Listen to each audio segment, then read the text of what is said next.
우리는 그리스도 안에 참된 생명의 길이 있음을 고백합니다. 우리는 그리스도 안에서 생명의 꽃을 피울 수 있으리라고 믿으며 그 길을 걸어갑니다. 생명, 그것은 가장 커다란 가치고 가장 아름다운 단어일 것입니다. 하지만 생명의 현실이 그렇게 낭만적이지만은 않습니다. 생명의 기운을 왕성하게 가진 청년들의 공간인 대학에서 저는 이러한 플랜카드를 보았습니다. 너무 고민하지 마. 잘 안 될 거야. 이 말은 우리에게 익숙한 걱정하지 마. 잘 될 거야 라는 말을 뒤집은 것입니다. 거기에는 오늘날의 고통스러운 현실과 청년들의 고뇌, 그리고 저항정신이 어쩌면 담겨 있는 것인지도 모르겠습니다.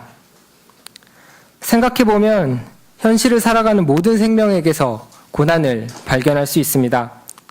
그리고 생명의 참된 의미와 그 숭고함은 고난을 극복하는 것에서부터 시작됩니다. 생명이 있는 곳에는 항상 고난이 있고 고난을 이기는 것에서 생명의 진면목이 드러납니다. 생명의 다른 이름은 어쩌면 고난일지도 모르겠습니다. 그리스도 역시 고난을 피해갈 수 없었습니다. 오히려 그 고난의 십자가를 통해 생명의 길을 걸어가셨습니다. 오늘날 기독교의 위기가 있다면 그것은 고난의 문제에 대해서 너무나 세속적인 방법으로 해결하려고 했기 때문일지도 모르겠습니다. 성서는 우리에게 하나님 나라를 향한 새로운 삶의 방식을 요청합니다. 그리고 예수는 회개하고 새로운 삶으로 전환하라고 우리를 부르십니다. 하지만 예수를 따르는 신앙은 위험합니다. 세상에 길들여진 신앙은 감미롭지만 이 세상을 변화시킬 신앙은 위험합니다. 그런데 역설적이게도 이 세상은 오히려 그 위험한 신앙을 갈구합니다. 그것이 기독교가 이 세상에서 퍼져나간 이유고 그리스도께서 이 세상의 희망이 되시는 유일한 이유이기 때문입니다. 생각이 틀렸기 때문이 아니라 생각이 올바르기 때문에 위험하고 세상을 파괴하기 때문이 아니라 새로운 세상을 창조하기 때문에 위험하고 이기적이어서가 아니라 헌신적이기 때문에 위험하고 가진 자와 강한 자를 비판해서가 아니라 가난하고 약한 자와 함께해서 위험하고 낡은 세계와 관념을 타도해서가 아니라 다가오는 미래 현실에 예민하고 충실하기 때문에 위험합니다. 오늘 우리에게 주어진 하늘 말씀은 저 유명한 예수와 니고데모의 대화의 일부분입니다. 요한복음 3장 14절에서 16절 말씀을 다시 한번 보겠습니다. 구리뱀이 광야에서 모세의 손이 높이 들렸던 것처럼 사람의 아들도 높이 들려야 한다. 그것은 그를 믿는 사람은 누구나 영원한 생명을 누리게 하려는 것이다. 하느님은 이 세상을 극진히 사랑하셔서 외아들을 보내주시어 그를 믿는 사람은 누구든지 멸망하지 않고 영원한 생명을 얻게 하여 주셨다. 니고데모와 예수님과의 대화가 그 끝부분에 다다르고 있습니다. 요한복음 기자는 육으로 난 상태의 그 실존에서 영으로 난 상태로의 자기 초월적 가능성은 그 당시 영지주의가 제시하는 신비한 지식에 의해서가 아니라 육체로 인간에게 오신 로고스의 화신체인 예수 그리스도의 생명과의 진정한 만남을 통해서만 가능하다고 주장합니다. 그것을 요한복음의 기자는 예수를 믿음으로라고 표현했습니다. 믿음은 단순히 예수에 관한 어떤 기독교적 교리의 수락이 아니라 그 생명과의 실전적 조우를 말하는 것입니다. 마틴 루터는 이 요한복음 3장 16절을 복음의 축소형 구절이라고 표현했습니다. 이 단 한 구절의 선언을 통해서 초대 그리스도교 신앙 공동체는 세상 현실에 대한 모든 형태의 비관적이고 염세주의적 세계관과 몰 역사적이거나 탈역사적인 구원관, 그리고 심지어 인간의 육체성이나 물질을 폄훼하는 이교적 사상에서 탈출할 수 있었습니다. 이러한 근본 태도를 기독교에서는 성육신적 영성이라고 부릅니다. 이 성육신적 영성을 결여하거나 부정하는 기독교는 엄밀하게 말하면 이교적이고 반기독교적이라고 할 수 있습니다. 하나님이 이처럼 사랑하신 세상성을 부정하기 때문이고 십자가의 고난과 희생을 무효화하는 태도이기 때문입니다. 성서가 이야기해주는 갈릴리 복음에 따르면 현실적 인간 실존은 본래 창조주가 창조하실 때 부여한 보시기에 아름다운 사람의 본래 그 바탈을 잃어버리고 타락한 상태의 존재, 비본래적인 인간 모습 또는 죄의 건세의 메인 존재가 되었다고 그 실존적인 문제점을 드러내줍니다. 사랑과 정의의 공동체를 이루려는 인간성을 잃어버리고 불신앙과 교만, 탐욕에 붙잡힌 존재가 되었다고 성서는 이야기합니다.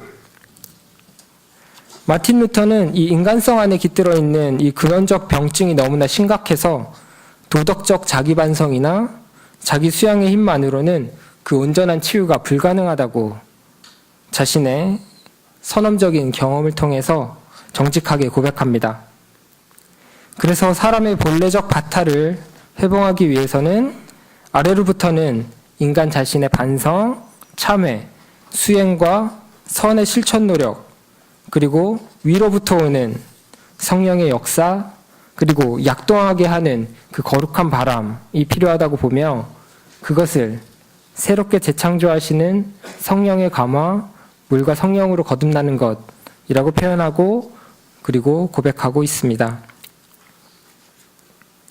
이러한 철저한 인간혁명의 표징이 십자가고 그 철저한 인간혁명을 저해하는 이 세상의 모든 권세들의 힘을 사랑과 정의, 진실의 능력으로 관철하여 승리하는 사건이 바로 십자가의 표징인 것입니다. 오늘 우리가 읽은 또 다른 본문인 민수기와 에페소를 보겠습니다. 민수기 본문은 우리가 잘 아는 대로 출애굽 백성들의 불만과 불평에 대해서 불뱀과 구리뱀을 통한 하나님의 벌하심 그리고 그 구원 사건을 다룬 이야기입니다. 그리고 에페소서는 하느님의 선물인 사랑과 믿음으로 구원받은 자가 될 수 있다는 바울 사도의 가르침입니다. 오늘 우리에게 주어진 성서 본문을 종합적으로 살펴보면 예수 그리스도의 가르침대로 거듭나려는 자기 혁명의 노력과 하느님의 값없이 주시는 사랑의 은총에 힘입어 우리는 하느님 나라를 볼 수 있고 하느님 나라에 도달할 수 있다는 이야기로 연결되어 있다는 것을 알 수 있습니다. 지금 성서가 들려주는 이 십자가의 그 혁명적 영성을 이어가기 위해서 우리는 어떠한 삶의 자세가 필요할까요? 오순절 사건을 경험한 초대 교회 공동체들은 예수운동을 경험했던 초창기의 사람들이 하나둘씩 사라져감에 따라서 종말이 곧 임박하지 않을 것이라는 것을 깨닫기 시작했습니다. 종말의 지연은 필연적으로 예수운동을 하던 공동체들에게 새로운 성찰과 실천을 요구하게 되었습니다. 그들은 예수의 이야기를 문서화하기 시작했습니다. 어쩌면 문서를 통한 교육을 중요한 곳으로 보기 시작했는지도 모르겠습니다. 이 지연된 종말론은 우리에게도 깊은 성찰을 가져다 줍니다.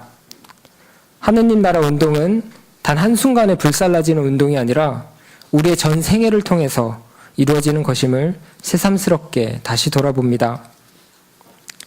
과거 엄혹한 시절에는 당면한 문제를 지적하는 것만으로도 운동이 되었고, 하지만 지금의 우리는 민주화의 실천이라는 것이 단지 형식적 민주화를 이루는 것이 아니라 더 높은 차원의 민주화를 이야기하기 시작했습니다. 민주의 제도만이 아니라 민주를 만들어내는 사람들의 삶의 양식이나 실천, 삶의 근본적 전환이 필요하다는 것을 깨닫기 시작한 것입니다. 억압적인 체제가 저 밖 어디선가 나를 갉아먹는 것이 아니라 내 삶에서 나의 일상적인 삶을 통하여 구조화되고 체계화된다는 것에 주목하게 된 것이죠.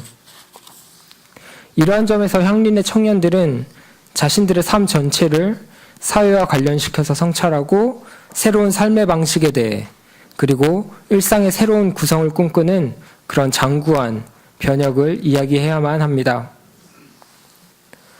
하느님 나라 운동은 단지 교회 안에서만 행해지는 운동이 아니라 자신의 전 생애를 통해 이루어지는 장구한 혁명의 길입니다. 이러한 점에서 현실에서 요구되는 다양한 사건들에 대한 관심의 끈을 놓치지 않고 평생을 운동적인 삶으로 연결할 수 있는 방식을 고민해야겠습니다. 과거에 기독교 사회운동을 폐마하면서 전문성을 지니지 못한 백화점식 운동 또는 나열식 운동이라는 비판이 있었습니다. 그러나 오히려 현 시기에는 이러한 백화점식 운동을 전문적으로 만들어 나가야 할 것입니다. 전문적인 백화점 운동은 다양한 형태의 대안적 삶을 경험하도록 도와주는 운동을 말합니다. 다시 말해서 학생 시절, 청년 시절을 통해서 자신이 평생토록 지속시켜 갈 수 있는 운동의 영역들을 경험하고 발굴하며 전문화시키고 이것을 자신의 신앙과 동떨어지지 않도록 기초와 그 토대를 마련해가는 그 일련의 과정들이 필요합니다. 이렇게 일상과 신앙이 괴리되지 않도록 노력하는 운동을 저는 생활신앙운동이라고 이름하고 싶습니다. 본디 신앙이라는 말이 일련의 믿음과 확신일 뿐 아니라 믿는 것에 대한 결단력 있는 행동과 지속적인 태도를 가리킨다는 점에서 신앙은 자신의 일상적인 생활과 동떨어지지 않습니다. 그래서 생활신앙이란 소유할 수 있는 대상이 아니라 일련의 움직임으로만 이해할 때 가능한 것입니다. 말이나 언어로 표기되지 않는 나의 표현, 나의 태도, 내가 살아가는 방식 등을 통해 우리 삶의 대안적 의미를 만들어가는 것입니다. 이렇게 우리 스스로가 의미와 가치의 제조자라는 점에서 단순한 전통의 반복이 아니라 전통의 전복을 통해 전통의 복원을 꾀한다는 점에서 하느님 나라 운동의 그 혁명적인 성격을 드러나게 될 것입니다. 역사의 슬픔은 고난 자체가 아니라 고난 속에서도 생명의 등불을 든 사람이 보이지 않았을 때일 것 같습니다. 교회의 슬픔은 순종하는 사람이 없어서가 아니라 그 순종의 대상이 세상의 낡은 질서인 경우에 생겨납니다. 우리 교단의 큰 스승이셨던 장공 김재준 목사님은 기독교의 본질에 대해서 이렇게 말씀하십니다. 기독교는 세상을 도피하지도 않고 현실에서 도망하지도 않는 것이 그 본질이다. 오히려 닥쳐오는 역사의 사건들을 정면으로 맞이하여 그것으로 더 높고 참된 새 역사를 만들어내는 것이 그 본질인 것 같다. 그러자면 삶이 평탄하지 못할 것이다. 십자가는 예수만의 것이 아니다. 그러나 그는 그것을 참을 뿐 아니라 이긴다. 이길 뿐 아니라 그 자체를 변질시켜 더 높은 것으로 창조한다. 보라, 치욕의 십자가가 영광의 십자가로 되지 않는가? 참패의 무덤이 승리의 생명으로 부활하지 않았는가? 장공은 진정한 믿음이란 종교적 관념에 속지 않고 삶 속에서 하나님을 향하여 모험하는 사람의 것이라고 말했습니다. 팔아 넘겨지고 진실이 효율에 내팽겨지고 신념이 실용에 꺾여 나가는 등 사람들의 희망이 패배하면서 어둠이 크게 느껴지는 이 시기에 교회가 다시 희망이 수 있을까요? 생명의 등불이신 그리스도를 향한 믿음이 더욱 절실한 시대입니다. 생명과 평화의 주님이신 예수 그리스도를 마음에 모신 사람일수록 이 세상은 더욱더 어둡게 느껴질 것입니다. 그러나 이 세계의 희망은 오직 하나님만 믿고 생명과 평화의 모험을 단행하는 달려있다고 할 것입니다. 낡고 죽은 가치들을 회복시키는 움직임은 새로운 시대의 주역이 등장할 때 현실화됩니다. 깨어있는 신앙인들이 생명과 평화를 일구기 위해 일하는 모습은 우리로 하여금 해가 지는 빛을 더욱 소망하게 합니다. 모든 빛을 결국 이길 수 없는 그런 믿음을 갖고 모험하는 신앙인만이 이 세계에 생명 평화의 주로 하육하신 그리스도를 증명할 겁니다. 이 여정 가운데서 우리는 혼자서 그리고 또 함께 여행을 하게 될 것입니다. 늘 혼자 하고 있다는 소외감이 항상 따라다닐지도 모릅니다. 나 혼자라는 외로움도 함께 해야 한다는 그러한 강박감도 이 모두를 넘어서 위협과 유혹으로 다가오는 현실에 솔직해지고 그 긴장을 오래 참으며 이를 풀어가는 집요한 과정 속에서 우리 모두 성숙해지기를 소망합니다. 오늘 청년주의를 맞아 주 앞에 간구하는 여러분의 마음에 주님의 생명과 평화가 임하기를 빕니다. 또한 새로운 믿음으로 일어선 여러분의 신실한 발걸음에 의해서 어둠을 이기는 생명과 힘이 회복되고 널리 전해지기를 기원합니다. 다 함께 침묵으로 기도하시겠습니다.